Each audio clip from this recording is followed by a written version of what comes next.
Story by Yolen. Somewhere between my lips, your ear, is a story you should hear. But that is not the tale you find. You shape a tale to fit your mind. And so it goes, in recreation, mouth to ear, resuscitation, resurrecting tales we hear. Truth lies between the mouth and ear. Hey everyone, welcome back. I have a few updates, a review, and some plans to talk about. First of all, I finished reading The Last Selchie Child by Yolen, and I also finished reading The Waves by Virginia Woolf, which I have on my iPhone, which I'm currently using to record this, so I can't show you a cover. I might find a picture of it and maybe put it to the side if I can figure out how to do that. But those were both really good reads, and I am excited to share what I thought about them. I am somewhere a third of the way, maybe, through The Amazing Adventures of Cavalier and Clay by Michael Chabon. So I will be done with that at some point this week or next week, depending on how much time I have. And I will post a review on that or write something down and share that with you guys. So with no further ado, I would like to start talking about The Last Selchie Child by Yolen. I have typed up a review of this that I put on Goodreads and my blog, so you can check that out. It's the same review on both sides. So first, the content. This is a collection of 60, maybe, poems by Yolen. These are poems that are based on fairy tales or myth that we are probably familiar with, that include Cinderella, Beauty and the Beast, Anansi, the Swan Lake story, and in addition to that, there are also poems that are about the nature of story and the nature of storytelling.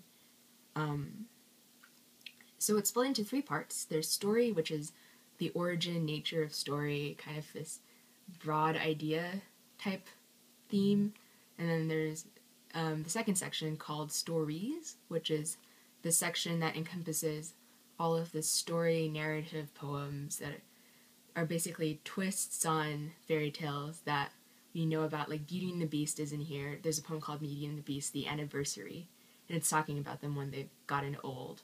There's poems about Cinderella and how her shoe fits, or her relationship with her sisters, sort of. And the third section is kind of looking back on what stories have been told and what they mean. And it's also sort of a broader section, again, kind of like the beginning, where it talks about what story is and who storytellers are. So it's pretty broad-reaching for a little tiny book. This was published through a small press company. I believe it's a small press company called A Midsummer Night's Press that publishes collections on myth and collections on gender/sexual identity. So it seems like a really cool company, and I might try and find more of their other stuff. So an interesting thing that the back of this book says is that Jane has been called the Hans Christian Andersen of America and the Aesop of the 21st century, or of the 20th century. And reading that, it sort of seems true, because a lot of these poems seem to be like fables, and they seem to be kind of talking about the deeper meaning of fairy tales in a very strange way. So what did I think about this collection? I really enjoyed it. I really liked the way that it put together broad ideas that are kind of like, what is a story? Well, a story is what we hear, or a story is what we want to, or a story is what we make a story, if that makes any sense. It's also got very interesting contemporary looks at fairies, or kind of like the decline of fairies, one might say. There's a poem in here called Growing Old the Mythic Way, and it's kind of this humorous, sort of sad look at these different mythical creatures and how they're aging and disappearing. And I just really liked how they were short poems, and how you could read through it really quickly, but there's always going to be something when you look back at it to think about. And a lot of these poems you can easily put to memory, which was weird because I was just reading one over and over again as I was recording this, and I sort of have it almost memorized, I think. So that is a really cool aspect of it. Also, some of them are really rhythmic, and I happen to like poems that have like a flow when you read them out loud. So that's an interesting thing about this if you're looking for something that you might want to read out loud. My favorite poems in this collection were kind of found in the first two sections. I didn't like the last section as much for some reason. I don't know why. I just don't think there was something that like really spoke to me as much. But in the first section, there's a poem called The Story, which I read to you earlier.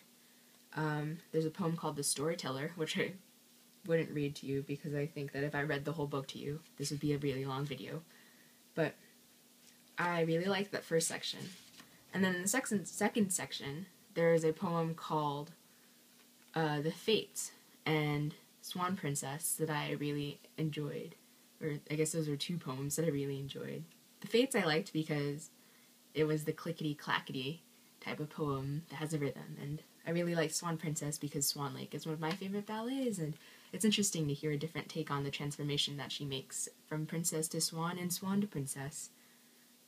But there's a humorous poem, or humorous sad poem, that I would like to read to you. Fairies in a Ring, an excerpt from Getting Old the Mythic Way.